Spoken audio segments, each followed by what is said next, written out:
pessoal, tudo bem? Estamos aqui na gravação de mais um Moodcast, o podcast da Mood Made. Nele falamos de temas de interesse do empresário e também daquelas pessoas que pretendem empreender. Meu nome é André Cunha e te convido para vir com a Mood nessa jornada. Hoje vamos falar de um tópico muito em alta também nas pequenas e médias empresas e vamos falar como realizar contratações assertivas com Dani Egílio. Dani, muito obrigado de ter aceitado o convite de participar. A Dani ela é executiva de contas na Global Empregos e analista comportamental. E eu sei de uma curiosidade sua também. Você é uma curiosa em algumas ciências também? Sim, eu tenho essa curiosidade, acho que latente, e para mim conhecimento sempre agrega, nunca é demais. Mas o que seriam essas ciências que você se buscou a curiosidade para saber um pouco mais aí? Como eu falei, André, eu tenho essa curiosidade, né, e tudo que me apresenta e que eu acho que vai fazer sentido, que vai agregar um pouco aí, né, na minha jornada, eu acabo topando. Que legal. Então, há muitos anos atrás, me apresentaram o Reiki, que foi algo que eu gostei bastante, o que o Reiki é uma terapia holística, mas eu fiz, porém não pratiquei. Eu fiz só práticas, né, muito caseiras. Autoaplicação, aplicação dos meus filhos, enfim. Aí um tempo depois surgiu a radiestesia radiônica. Essa, sim, né, foi algo que me despertou bastante interesse, porque, na verdade, é uma ciência. A radiestesia, ela é a capacidade de você mensurar as energias, mensurar campos vibracionais. E a radiônica é a capacidade de você transmutar essas energias. É muito conhecida através do pêndulo. Eu uso instrumentos para fazer essas medições, né? Então, quando você fala, aquela técnica que usa um pêndulo para analisar a energia, as pessoas já conhecem. Olha que curioso. No Brasil, ela é pouquíssimo difundida, né? Acho que um pouco mais, mas na Europa, ela é tida como uma profissão regulamentada. Que show. Aliás, muitos radiestesistas, eles são muito requisitados na Europa, os trabalhos aí, porque você tem uma aplicabilidade muito grande, desde a área da saúde, como algo complementar às terapias naturais, como no campo empresarial, né, individual, análise de personalidade. Olha enfim, só, fugindo ali do currículo e estendendo um pouco mais. Falando um pouco aqui de contratações assertivas, tá? A gente vê aí que o mercado tá mudando toda hora, contrata, demite e aquilo lá. O que a gente percebe hoje no setor comercial, vende bem quem compra bem. Porque quem compra bem, compra mais barato, compra com prazos saudáveis para o negócio. Então, lá na ponta, na área de vendas, ele consegue ter poder de barganha na parte de negociação de preço, prazo de entrega. Como que a gente pode fazer uma analogia disso? Quem contrata bem, produz bem. Quem contrata bem, como que funciona isso para a empresa daí? André, acho que é um bom ponto, né? Eu contrato bem, eu produzo bem, por quê? A contratação ela vai estar, né, muito ligada à questão da entrega, da produtividade, que obviamente é o que vai retornar em lucro para a empresa. Então, uma contratação assertiva, quando eu tenho a plena ciência do perfil técnico daquele profissional, do perfil comportamental que ele precisa apresentar para aquela cadeira que ele vai estar sentando, obviamente que ele vai performar muito bem. E os resultados irão aparecer. Então, uma contratação assertiva, com certeza, vai gerar bons resultados para a empresa. E deixa eu te perguntar, a gente vai aprofundar em contratações assertivas, mas quais são os principais erros assim, que os empresários vêm cometendo? Eu acho que não ter muito claro aquilo que eu estou buscando, né? Parafraseando aí o gato de Alice, para quem não sabe para onde quer ir, qualquer caminho serve. Para quem não sabe o que quer, qualquer profissional serve. Então, acho que um erro, que eu não vou dizer que é comum, mas que acontece com muita frequência, é eu não dar a devida preocupação, a devida importância para o recrutamento de seleção. Então, eu vou partir do quê? Eu vou ter que partir de uma delimitação de perfil. O que eu vejo de forma muito comum quando abrem uma vaga? Abrem com uma nomenclatura. Joga um nome, você fala? Não, ela tem aquela nomenclatura, mas a nomenclatura não é tudo. Então, quando você começa a aprofundar um pouco mais, eles te apresentam a descrição do cargo. A descrição do cargo também não é tudo. Aliás, eu brinco, né? Será que descrições de cargos, né, elas vão continuar existindo da forma que são muito lá na frente? Ela não traz tudo. Qual é o perfil comportamental? Quais são as habilidades que aquele profissional precisa apresentar, além do que está descrito no papel? Então, é um trabalho muito investigativo, é um trabalho que ele não pode ser construído por uma única mão. Porque, às vezes, é um profissional que está desenhando aquele perfil, ele vai contratar, mas não vai ficar debaixo do chapéu dele. É como se você trouxesse isso para mim. Fala, Daniela, contrata uma assistente para mim. Mas você não fala o que você quer, o que essa pessoa vai desenvolver, o que você espera desse profissional. E eu também não questiono. Eu vou buscar esse profissional e coloco do teu lado. Ou seja, apareceu, serve. Exatamente. E você falando isso, até me surgiu uma curiosidade aqui. No seu ponto de vista, como que seria legal a publicação de uma vaga, uma divulgação? Ter lá o cargo, a descrição e perfis comportamentais, técnicos, isso daí? Ela ficaria muito extensa, né? Então, quando você fala de divulgação, você tem que pensar em algo muito objetivo. Só que, antes de mais nada, quem é meu público? Quem é a persona, né? Quem que eu quero que leia? Quem que eu quero atrair com aquela divulgação? Então, ela tem que ser sucinta, objetiva e que vá falar a linguagem do público que eu estou querendo alcançar. Então, você fala hierarquizar. Se for um cargo mais gerencial, usar algumas palavras, alguns termos mais voltado para aquele público. E conforme vai indo para a base, usar outros termos. Se eu estou buscando um estagiário, tem que ser uma linguagem mais jovem, né? Eu tenho que falar a linguagem dele. E aí, aproveitar também esse espaço para falar um pouco sobre a minha empresa. Né, para despertar o desejo e interesse naquela pessoa que está lendo a minha divulgação de falar, poxa, eu quero trabalhar nessa empresa. Deu vontade, né? Exatamente.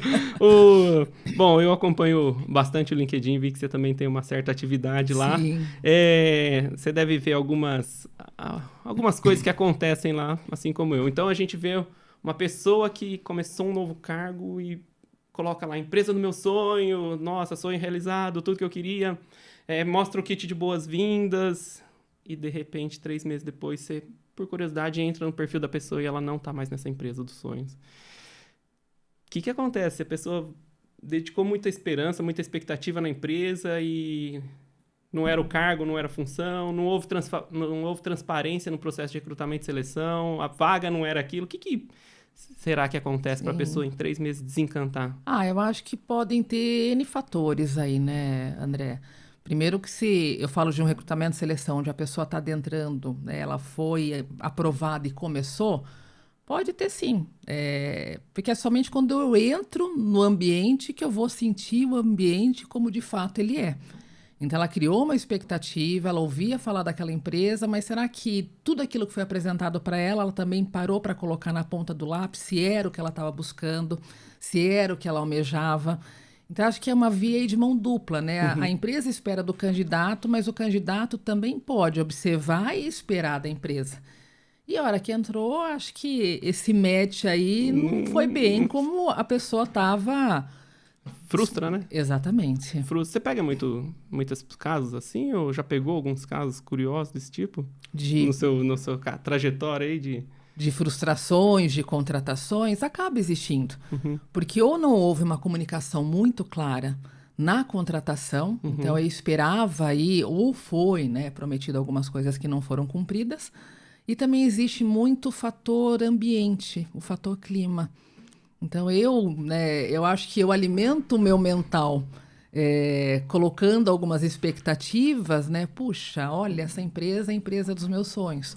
Eu tenho uma amiga, né, que há muitos anos ela foi aprovada numa empresa que ela falou que era a empresa dos sonhos. E ela ficou 6 meses, uma excelente profissional. Ela brincou, ela falou, é muita maquiagem, né? Quando você entra, você não se depara com nada daquilo que é apresentado. Então, é um cuidado que você tem que ter. E não tem como falar, eu vou investigar tanta empresa para entender. Porque tem coisas que é só você... Dá um limite ali, né? Exato. Você tem um limite externo para conseguir captar de informação, né?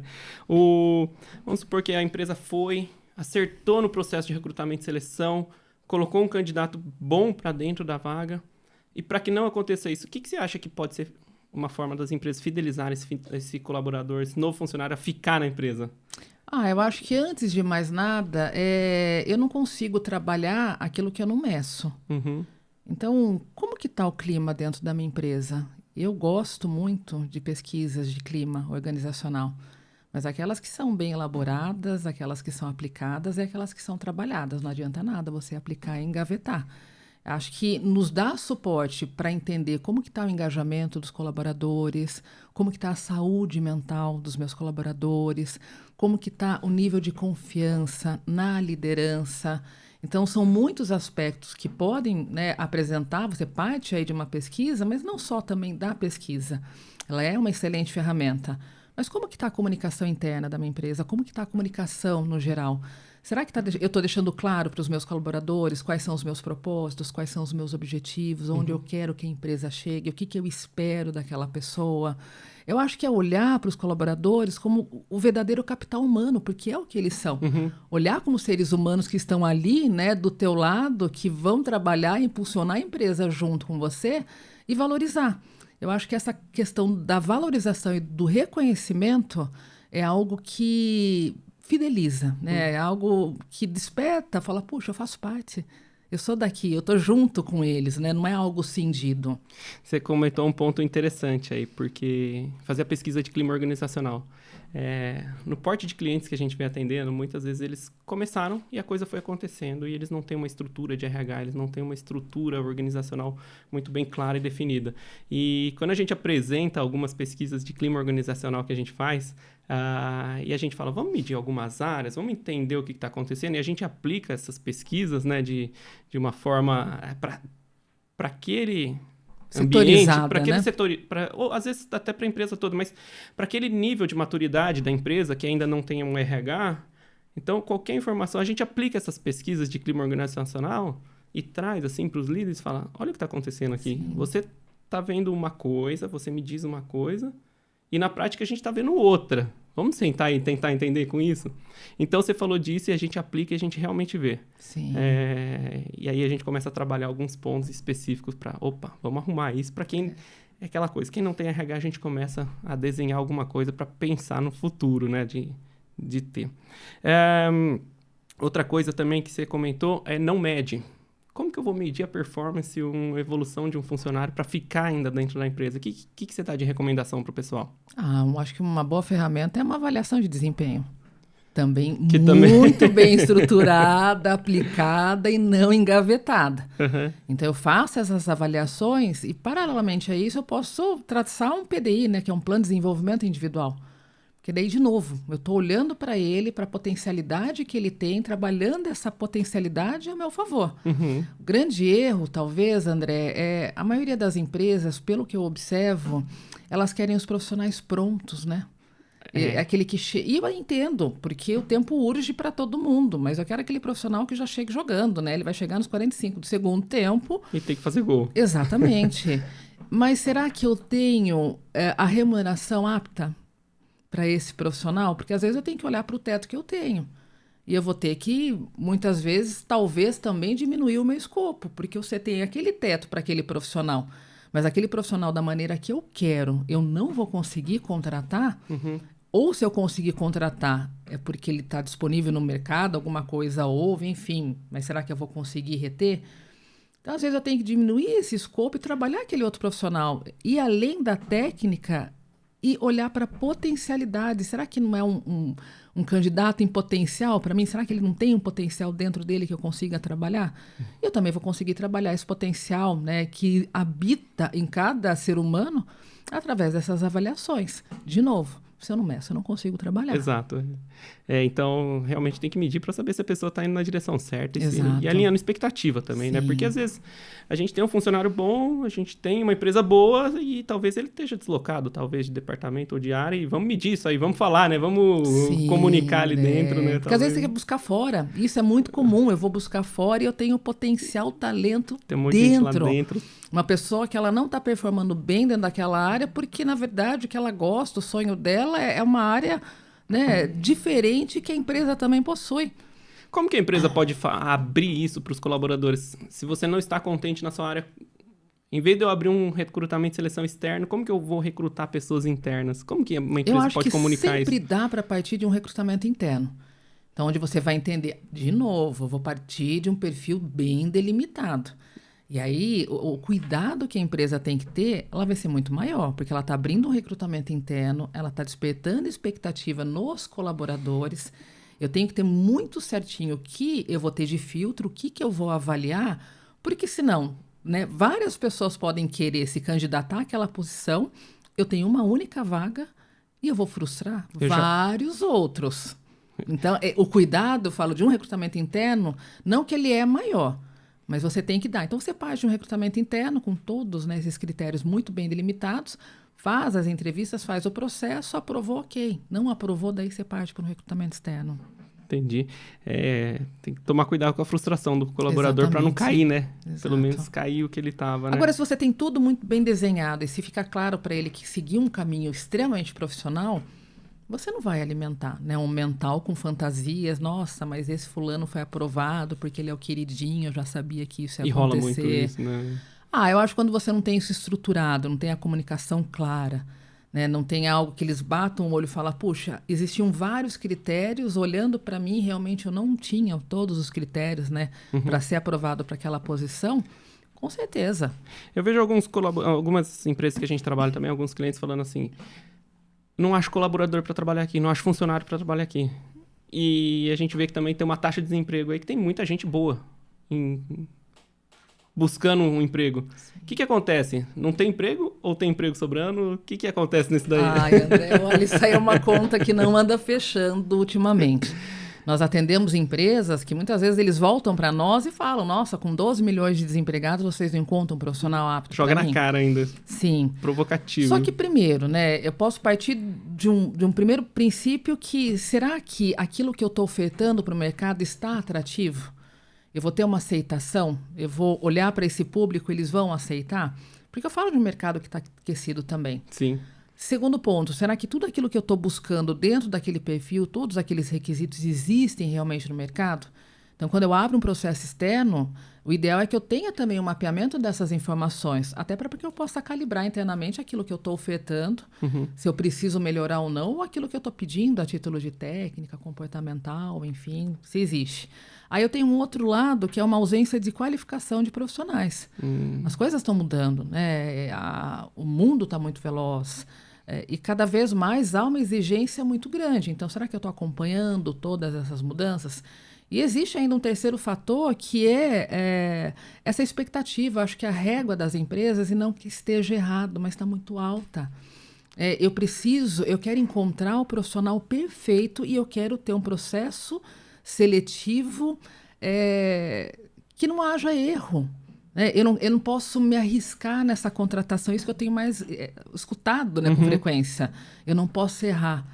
Gente, é impossível. Não tem como, né? É uma condição humana, né? A gente já parte desse pressuposto. Então, acho que são várias coisas que vêm acontecendo. A gente passou aí pela pandemia e isso mexeu, de certa forma, com as pessoas. Hoje eu tenho uma resistência maior a ter um trabalho 100% presencial. É um questionamento que nós ouvimos com frequência. Mas é o quê? É híbrido? É presencial? Full time? Né? É home office, mas tem que vir para a empresa. Exato. Então há uma expectativa. As pessoas mudaram também. Então, acho que tudo isso vem mexendo um pouco aí, né? É bem complexo, tem vários pontos a serem analisados, Sim, né? Não dá para ser sim. uma coisa exata. Não. Eu, como engenheiro, já gostaria de achar uma via direta. Vamos fazer assim e tal, e não tem como. Não. Dani, muito obrigado. Show de bola. Esse assunto é infinito, se for começar a falar. Por níveis, por faixas salariais, por benefícios, por porte de empresa, e por aí vai. Sim. Mas eu queria te agradecer. De verdade, obrigado de estar aqui. Eu que agradeço. Quem quiser achar a Dani nas redes sociais, como que faz? Tem meu LinkedIn, que é a página que eu movimento bastante, né? Que é Daniela Egílio. Instagram também eu movimento um pouquinho, que é Dani Egílio. E o resto, eu não sou tão midiática. Tá assim, ótimo. André.